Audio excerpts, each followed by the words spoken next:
4 steps to good communication. Here's number 1. First of all, words can work miracles. That's why communication is so important. Words can work miracles. Words are powerful. Words are almost godlike. In fact, ancient script says the Word was God. God was the Word. Wow, words and God. I said to my Israeli audience last year, in the beginning, the story of creation is unique. It says, in the beginning, Jehovah God spoke and said what? Got some students here, I'm sure. In the beginning, Jehovah God spoke and said what? Let there be light. And what? There was light. Wow. Wow.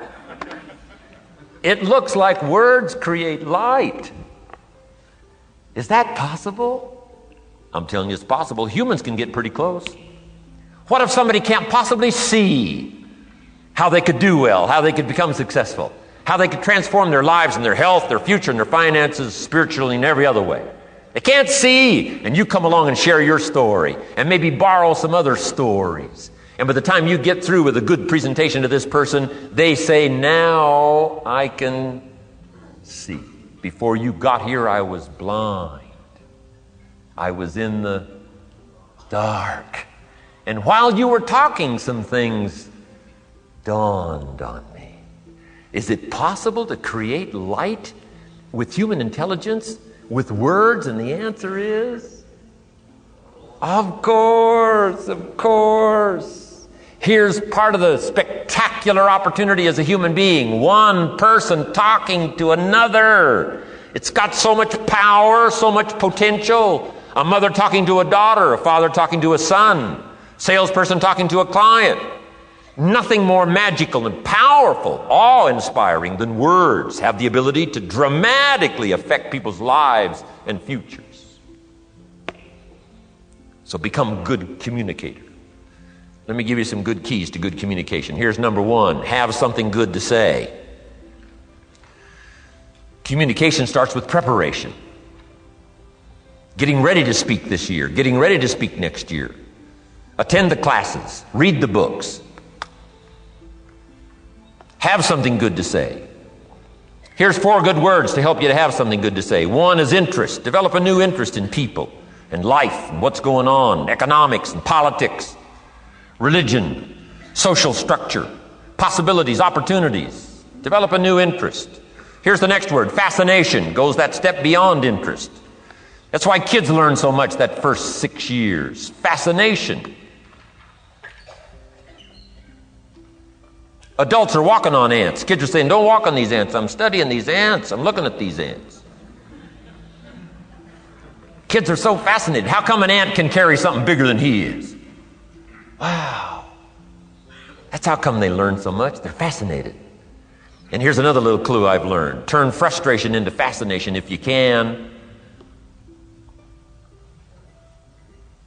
You'll learn more. I've worked on this. I'm pretty good at it. Out in Los Angeles, I'm on the freeway. My airplane leaves in 45 minutes. The traffic is moving not 1 inch. I am now fascinated. I'm telling you. Now, it doesn't work every time. That's true, but every time it does work, I'm telling you, you'll come away with more. Learn to be fascinated instead of frustrated if you possibly can. Turn that little scenario on for yourself. Next is sensitivity. You got to understand, we use the phrase where people are coming from, where they've been, what's going on. Sensitivity training is so important. People not like you, people that have got challenges and problems and difficulties. You got to do your best to be sensitive to other people, where they find themselves, the pit they might be in currently, what's going on. Be sensitive to that. Here's 2 of the greatest things said about Jesus. 1, it said he was touched. He was touched by where he found some people. He was touched by the misery he found some people in. He was touched. And here's the other word. He was moved, it said. He was moved, touched and moved. If you really want to communicate well, you got to be touched and moved. Not just by your own drama of life, but by the drama you know is going on in other people's lives. Sensitivity. How does an adult 40 talk to a child who's 12? You got to be sensitive. Not just to your current situation. One of the best ways to identify with a child who's 12 and you're 40 is remember when you were 12. Go back, remember the scenario and let it hit you again, let it touch you again. I don't have any problems with 12-year-olds. I remember almost every day of being 12. 12's a unique year. One, you're not 13. I mean, you know. If I heard it once, I heard it 100 times. Of course you can't go, you're not a teenager. Wow, I can't wait for this year to be finished. Remember, that's part of sensitivity. Remember. Apostle. One who became an apostle, leader of the Christians, was once Saul from Tarsus, hater and killer of the Christians. After he was converted, became a leader, became Paul apostle, revered. Why was he so effective in his language, in his ability to touch people with his words and with his presence? If you read part of the scenario of his history, he gave an account of his own life and said, here's why I think I'm so effective. I remember the pit I came from. Sure, they call me apostle, but I used to kill these Christians, and I never forget that. If I want to get in touch with other people's difficulty, I got to remember my own difficulty. Let it hurt again. That's what makes a good performance, a good actor, a good actress. The emotion close to the surface from the remembrance of things past. And then well-chosen words delivered with emotion. Powerful. The last word is knowledge. You just got to go through exercises like this. Take the notes. Work hard. Roll up your sleeves. Go to work. Gather the knowledge in journals. Gather the knowledge in notebooks. Gather the knowledge in a library and cassettes and videos and every other means. Gather knowledge. Don't be lazy in learning. A major part of communication is preparation. Now here's the next part of good communication. Say it well. One is having something good to say. Number two is saying it well. Let me give you a quick list on saying it well. Number one, sincerity. Best place to start if you want to communicate well is let your sincerity show. Next is repetition, the mother of skill. I've been at this 33 years. Somebody says, well, you give a pretty good seminar. I should. 33 years? 33 years. Repetition. Next, brevity. Sometimes you don't need many words if you're totally sincere, I'm telling you. Jesus' presentation in gathering up his team called disciples was fairly short. He just walked around the countryside, took a look at somebody and said, you follow me. That's brief. I mean, that's short. Now, why could he get by with such few words? And this takes care of a lot that I've tried to share with you today called personal development. Here's why I think Jesus could get by with such few words. For all that he was, that he didn't have to say. Take that scenario home. For all that I am, that I don't have to say. Just a few words could be dynamic in affecting someone else's life. A child, a business colleague, a sales client. Next, vocabulary. Got to work on your vocabulary. Some of my friends took a survey among prisoners working on some rehabilitation program. They weren't particularly looking for this, but here's what they found. There's definitely a relationship between vocabulary and behavior. And here's what they found out. The more limited the vocabulary, the more tendency to poor behavior. And when you think about it for a while, it makes sense. Words are a way of seeing. And if you don't have a good vocabulary, you can't see very well. Can you imagine the mistakes in judgment when you can't see very well? Next, words are a way of expressing what's going on in your head, what's going on in your heart. What if you can't see well and you can't express well? You can imagine the tragic scenario of 5 years of that, 10 years of that, 20 years of that showing no improvement. Behavior now becomes a major problem. And that person's world gets smaller and smaller and smaller. Why? They can't see and they can't express. And finally, they don't need much bigger place than a 10 by 12 cell. Their world is so small anyway, don't need much bigger place. I'm asking you to stretch your vocabulary. I used to put words up on a 3 by 5 card. I drove a lot back in those days, but at the end of the day, I'd mastered 2 or 3 words. My oldest daughter, Linda, with my grandkids, starts the day with what's called the word for the day. She writes it on a chalkboard, the word for the day. And the kids memorize that word and the meaning of the word. And every once in a while during the day, she'll say, "What's the word for the day?" The last day I was there, the word was superficial. Natalie's 4, Nathaniel's 5. And several times during that day, Linda, my daughter, would say, "What's the word for the day?" Natalie would say, "Superficial." And she would say, "Nathaniel, what does that mean?" "On the surface." Several times during the day. "What's the word for the day?" Superficial. "What does it mean?" "On the surface." If you were to ask my grandkids, "The last time Grandpa was here, what was the word for the day?" I'll bet you they'd probably know. Superficial. On the surface. Word for the day. Why not learn a word a day? Why not add to your vocabulary so you can see more, see better, and express better? Put out in words what's in your heart, what's in your soul, what's in your mind. It's important. So say it well. Here's number 3. Number 1 was have something good to say. Number 2, say it well. Here's number 3, read your audience. These are just simple concepts now. You've got to add some of the details, but that's what I'm mainly good for, is concepts. Read your audience. If you're talking to a child, you got to study the face of the child. You got to study a little body language. You got to study what's going on, so you'll know whether to shift gears, come on a little stronger, ease off a little, might be too strong, search for another illustration, soft, strong. A lot of that is dictated by reading your audience. When I first started lecturing, I had some challenges here.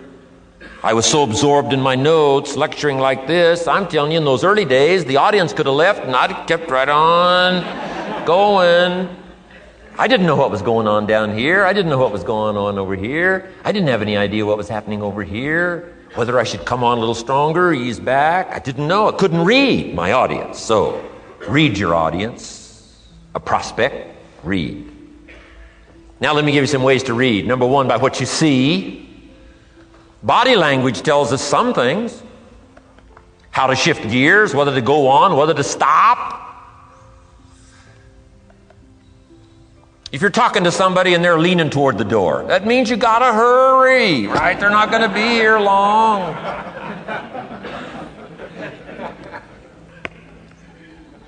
Body language. Guy's got his arms folded, chin tucked down. You got your work cut out for you. You're going to have to reach deep in your bag. Find some extraordinary stories. This one's not going to be easy. What tells you that?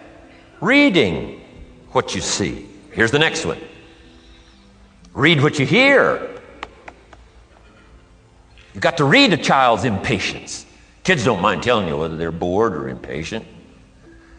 Kids' attention span is short. Doesn't last long. You got to get it said.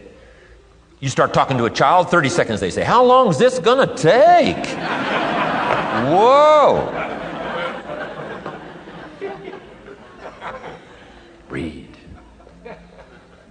Listen. Listen for the response. Now you'll know whether to shift gears, change your language, find a new illustration, soften, stronger. Read your audience. Read what you see, read what you hear. And here's one of the most important. Read what you feel.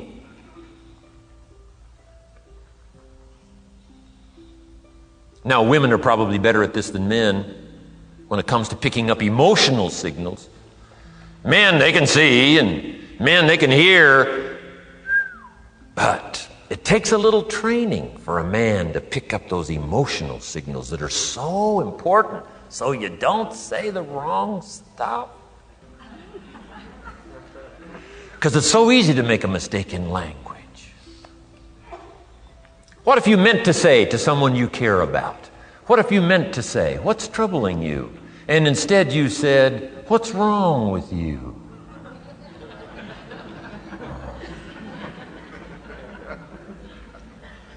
Communication. So read the emotional signals. If we could learn from the women on this emotion, women have this uncanny antenna picking up this stuff. Woman says, doesn't feel right. I mean, what does that mean? It doesn't feel right. It doesn't feel right. Whoa. Women have got it though. Seems to be built in. Especially danger. Women pick it up quicker than men. It's built in, I think. Way back, right? Man was the provider. Mama was the protector at home. So she picked up this scenario of danger, I think, these signals. But they are good. In the middle of the night, Mama wakes up. The baby cries. Mama wakes up. Papa sleeps. The faintest cry. Mama's awake. Or she nudges her husband and says, go look, something isn't right. He says, what do you mean it isn't right? She says, no, go look. He said, hey, everything's okay. She says, go look. He says, okay. And he gets out of bed, goes downstairs. The front door is open. How did she know that? We don't know. I mean, she just knows. She just knows. But I'm telling you, it's so valuable in communication to be able to pick up the emotional signals as well as what you see and as well as what you hear. It's so important. But women are good. Ancient scenario says this: there are shepherds and there are sheep and there are wolves. What a good life scenario. But it doesn't stop there. This ancient scenario says also, some wolves are so clever, they've learned to dress up like sheep. Now you got to have a woman. Got to have a woman. Man says, looks like a sheep, talks like a sheep. Woman says, ain't no sheep. Take my word for it. Whoa. They know.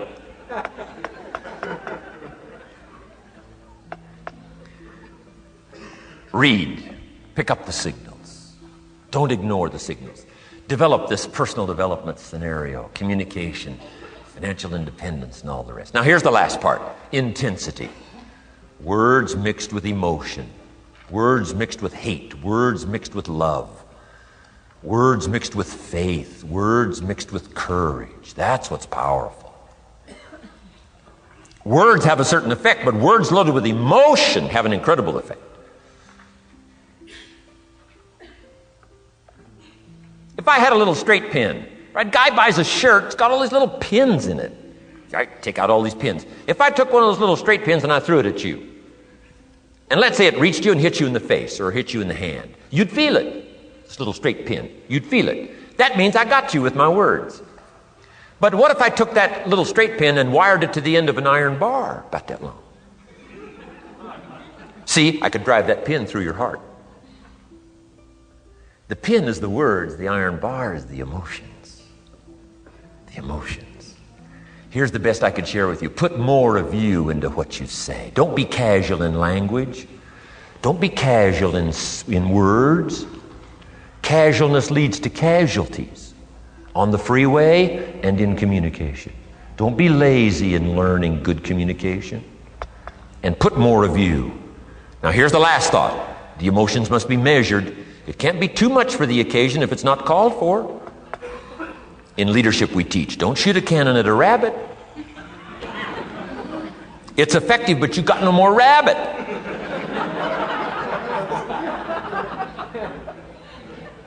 So here's some of the most powerful scenario in communication. Here it is. Well-chosen words mixed with measured emotion.